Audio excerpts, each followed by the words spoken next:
Hello friends, looking at current affairs for 24th April. The news items picked up from the Hindu newspaper are these 13. We'll look at them in detail. The first one, step up spending on infra. PM tells states. So this is regarding the Governing Council of Niti Aayog meeting which took place on 23rd April, Sunday. So the Prime Minister Narendra Modi is the chairman of this Governing Council. All Niti Aayog members are members here and all state chief ministers are represented, even union territories represented by lieutenant governors. So at this meeting, the Prime Minister said that states should work together and should speed up capital expenditure and infrastructure creation. So this is one aspect. Then he also spoke about the increase in overall fund allocation to states. So he says there has been a 40% increase in overall fund allocation to states and percentage of funds tied to central schemes has declined. Means states have the liberty now. What is Niti Aayog based on is cooperative federalism. Means states have the liberty to decide what schemes they want. Central schemes percentage has come down. Then Niti Aayog is working on the 15-year long-term vision, medium-term strategy and 3-year action agenda. This we have already discussed. Also, other points which were put forth by the Prime Minister at this Governing Council were regarding suggestions, new reforms. So one is of course about simultaneous elections, which he has been pursuing, the Prime Minister. Second is about changing the financial year too. So change financial year which starts from 1st of April should start from Jan. So it should be Jan to December financial year. So he's saying we should think of this. So this is there. Also it says that this would boost farmers as well. So they would also be assisted. Then goods and services tax is praised, and also the merging of the two budgets and the budget being preponed so that vote on account is not required, that is praised. So this is regarding that.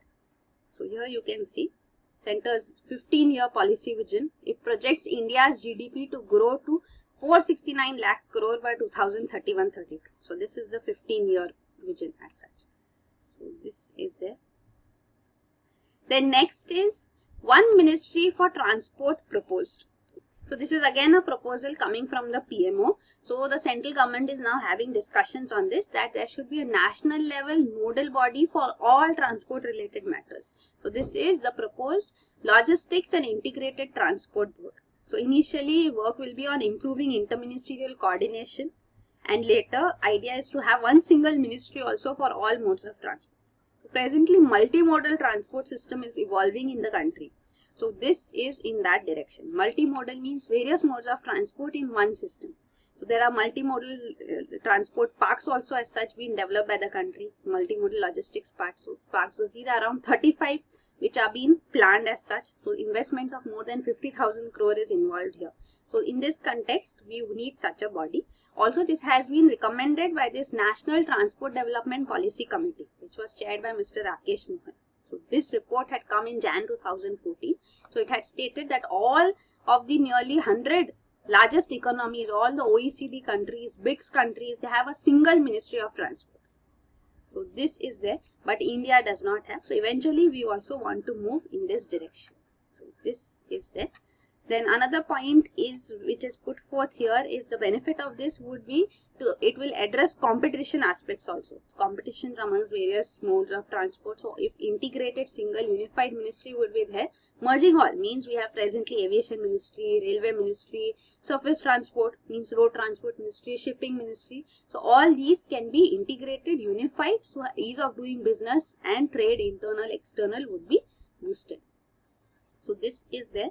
And also another point which is being put forth is that India has recently acceded to United Nations TIR Convention. So this is also there. So what is this TIR Convention? It's a global custom transit system. So this means it will be applicable to all intermodal transports, means road, railways, inland waterways, seas, all will be covered under this. So the term TIR actually stands for International Road Transport. So since it is in French, the acronym has been taken out from French. That's why it's TIR, not IRT. So this is the convention. So this also allows Indian traders hassle-free access to global system of movement of goods. So this is for transport of goods by roads and multimodal means. So this is there. Then the next news item is satellite port to come up at Vijaydurg. So there is the port at Mormugao. So this is in Goa. So satellite port, a port which will function as a subsidiary to it, a satellite to it. So this port will come up in Maharashtra, in Vijayadur, which is in Sindhudurg district in Maharashtra. So this is being planned presently. So the facility will be built under the center's integrated port development scheme. So even other ports are working on similar plans to have new ports come up now. Next is heat claimed 4,620 lives in 4 years. So this is the data coming forth from Ministry of Earth Science. So it says that around 4,620 people died in India due to severe heat wave over the last 4 years. So out of these, Andhra Pradesh and Telangana account for 92% of the deaths.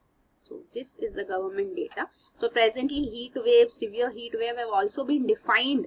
These lexicons have been defined. We have seen this by the Indian Meteorological Department. Since last year, IMD has also started issuing heat wave alerts. So this is important.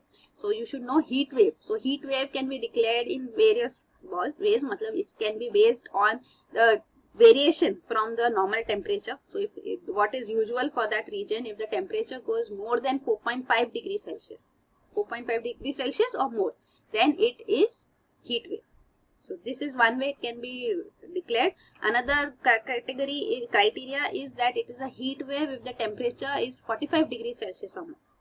So this is based on absolute temperature, and this is based on the relative change as such, based on the normal temperatures in that region. So a heat wave can be declared in either in these two cases. And for severe heat wave, the temperature should be if it is 47 degrees Celsius or more, then it becomes severe heat wave. And in the terms of normal temperature, if the normal temperature variation is temperature rises more than 6.5% or more, then it becomes severe heat. So these are the definitions given. Cold wave is also defined. You can see cold wave, severe cold wave. These are also defined.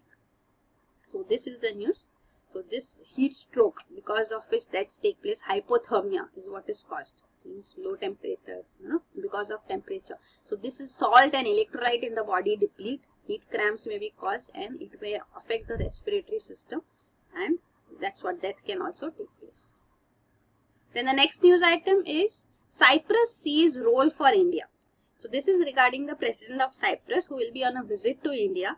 So they are asking Prime Minister Narendra Modi, means India should help Cyprus to reunify the northern and southern parts of the country. So Cyprus was actually attacked by Turkey. It was invaded in 1974, and northern part has been taken over. There are troops of Turkey stationed there. So Cyprus seeks to merge the two, reunify the two parts of Cyprus. So it's also Greek Cypriot and Turkish Cypriot as the terms are generally used for Cyprus too. So the ceasefire line is monitored by UN troops as well. So India, which is having relations with Turkey, Cyprus is seeking whether India can also intervene on its behalf and seek to reunify the two parts. So he will be on a visit from April 25. So this is there. Also Cyprus is looking for India's help in developing a technology park on the lines of Silicon Valley. So this will also be discussed. It's an important investment destination. So it is also projecting itself the way that it has access to both Europe and the Gulf region. So it's located in the Mediterranean Sea. So it has good relations with countries in the region too. So that is how it is calling itself an investment destination too. And also Cyprus supports India on its permanent membership bid for UN Security Council too, and membership to NSG also. So this you can see is Cyprus. Here is Turkey. So this here lies Greece and the European continent as such too. And this is the West Asia. So this you can see 1974 Turkish troops have occupied this part of Cyprus. The next is corruption, the top pain. So this was a New India campaign which was run by Prime Minister Narendra Modi. So under this, the options which were given, that there were 9 programs given, and the participants in this poll were asked to choose from these 9 options on which they would pledge to work with the government. So the maximum pledge came for corruption-free India. That got the highest response. And then the second came Swachh Bharat Mission, and the third was campaign for accessible India, making public spaces accessible for physically challenged. So this was the result. So it means corruption, it has come out as the major concern for the people in the country. So this was a New India campaign. Next is 38 Indians detained in UK for visa breach. So this is an incident in which British immigration officials have detained 38 individuals, in which 9 are women. So they had either overstayed their visa or were working illegally. They were not allowed to work under the visa, but they were working, or even some had their visas expired. So this was a raid conducted in 2 clothing factories here in UK, and they have been detained. The next is Army plans to raise inclusiveness. So the biannual Army Commanders Conference has taken place. So it takes place once in 2 years. So here what has come forth is that the pyramidical structure of Army is very high. Means it's highly pyramidical, means 50% of the personnel are not promoted despite being highly competent. So for this, what steps need to be taken are being discussed, even how transparency and inclusiveness can be enhanced in the armed forces. Even the Sahayak system, which has been quite controversial in recent times. So Sahayak system is a system in which a junior official is a junior army official is kept, a personnel is kept along with the senior member, so to teach that person. So they stay with him, they are serving them personally too.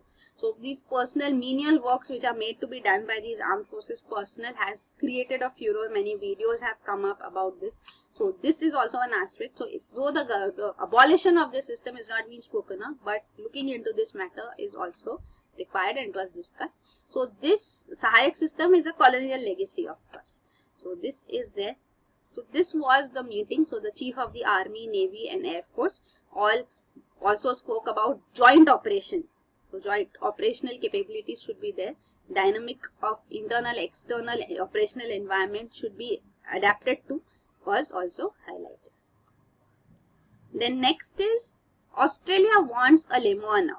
So this is regarding the Logistics Exchange Memorandum of Understanding. So this Memorandum of Agreement with USA is being operationalized now. So we have to finally decide on the administrative aspect of it, and it would be coming into effect. This we just discussed recently. So this agreement has not yet become operational, and Australia wants an LEMUA with India. So here India has stated that we are not averse to, but we said first let US LEMUA get operational, and then we would look forward to even Australian proposal. So Logistics Exchange Memorandum of Understanding actually means that the ports or these facilities can be used for port of call, the designated facilities by the military of the other country, for port of call, for military exercises, joint military exercises, for even disaster management or humanitarian assistance. So these facilities designated would be used. So they can be used on a reciprocal basis by countries also, or can be paid for as well. So that is the Logistics Exchange Memorandum of Agreement.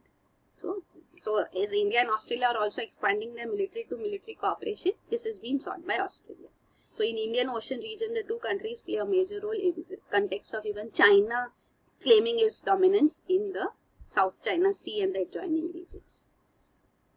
So this is there. Also Malabar exercise, we have already discussed this. It's a trilateral exercise amongst USA, India and Japan. But Australia also wants to participate in it. Then the next news item is delay in quota reforms to erode IMF's credibility. So says Finance Minister Mr. Arun Jaitley. So the slow pace of IMF quota reforms is disappointing for India. So presently it has been delayed to 2019 now. So the 15th general review of quotas. So this has been pushed to 2019. So in this context it is being spoken. So IMF's present resource pool is excessively tilted towards the borrowed resources. So there is a dire need for increasing quotas. So that is why this is being proposed. So developing countries need to have a say too. So the quotas given to them should increase. So this is what India is also asking for. So then the say in the organization would also increase. So this is given. So you can see the funding, quotas and voting power at IMF. So the IMF capital base consists of membership quotas. So this is the financial contribution made by the member countries. So the total quota is for around $300 billion. So quotas are broadly determined by the economic position. So they have to be reviewed quite often. So if they are not reviewed, then this actual position is different and the quota given is different. So that's what it is saying, that it's tilted towards borrowed resources. So this is the economic position of the country is also taken into consideration. Its voting power and access to finance is determined by its quota.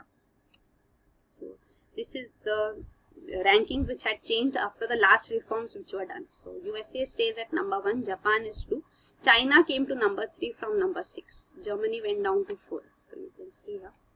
So India has come to number 8 now from number 11. So more review, the next review was also called for. So you can see IMF votes also. So the existing share of votes and the proposed share is given here. So here you can see India also, the share of voting power should also increase accordingly. That is what is expected in a review, which did not take place and now will take place in 2019. And the next news item is SEBI lines up reforms to check flow of black money. So SEBI will have its meeting presently, in which it is going to discuss about P-notes, and also it is going to have the options trading being allowed now. So this will be the board meeting of SEBI, which will take place on 26th April. This will also be the first meeting under the new chairman, Mr. Ajay Tyagi. So here the P-notes, what are P-notes you should know about and why are they controversial. So steps would be taken on this, on P-notes to regulating them. Also allowing mutual funds through e-wallets is being proposed, which we'll look into. Then also another is regarding allowing options trading in commodity derivatives market too. So presently only futures trading is allowed. So now options trading should also be allowed. So what are P-notes? What is options trading? We look into all these aspects. Also registration of foreign investors, rules would be relaxed here. Common license for brokers, as we had discussed this earlier too, for equities and commodities market, common licenses to brokers would also require to be provided for, as we have seen that the Forward Market Commission for the commodity market, the regulator for commodity market, has been merged with SEBI. So that's why common licenses should also be there. So these are the changes which are required. So all these will be decided on in this meeting. Another is also that SEBI board is considering making it easier for banks and financial institutions to get their shares of the companies to which they have exposure, means to whom they have given loans. These loans can be converted into equity. So this can also be facilitated. So these are some of the reforms measures which will be put into effect once the decisions come from SEBI board. So this is there.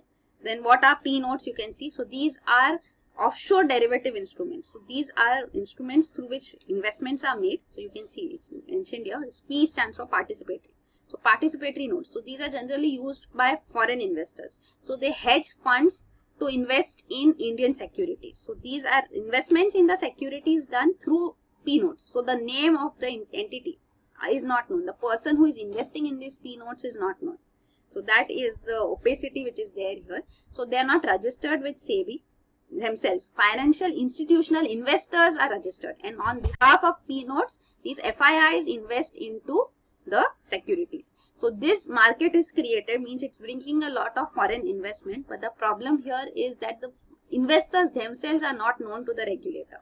So here regulation here of P-notes is very important. Even government has been emphasizing on this, that SEBI should take measures to impose restrictions at least on resident Indians and NRIs, means non-resident Indians. They are the owners of these instruments.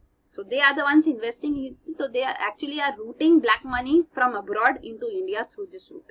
So when these P-notes are being misused, they have to be regulated. That has been highlighted.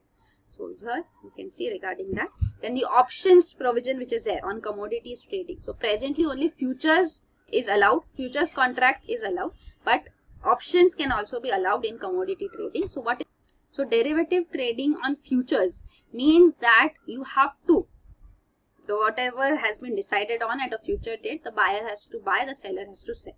So that is the futures, means the buyer has the risk of, has the potential of having unlimited risk, or even there can be unlimited risk also, and unlimited reward also is possible. So there is no limit as such. So he can have profits also, he can have losses also. But in an options contract in commodity trading, in commodity derivatives, what happens is that the buyer has the option. So there are put and call options, if you are aware of it too. So this options trading gives the buyer, actually the limited risks are limited, but rewards are unlimited. So if it's doing well, he'll buy. So that is whether he is using that option or not. So that is in his hands. So now options trading may also be allowed in commodities derivatives market, that is expected. So this is that. And the last news item is 3D printing conquers glass. So scientists have now developed a new way of 3D printing objects using glass. So the raw material here would be glass. So we have discussed 3D printing in detail. So you know the source material is required here. So here what is happening is a mixed nanoparticles of high purity quartz glass and small quantity of liquid polymer are mixed, and then they are cured by light at specific points. So this is the new 3D printing technology called stereolithography. So this technology is used for creating molds, prototypes, patterns using glass. So layer by layer, as 3D printing takes place using this raw material, it can be done. So this is called photopolymerization now. So a process by which light causes chains of molecules to link and form polymers. So this 3D printed glass object. So generally 3D printing is done using polymers or metals, but rarely it is done with glass. So this has been achieved through this stereolithography technique now. So this is it. Thank you.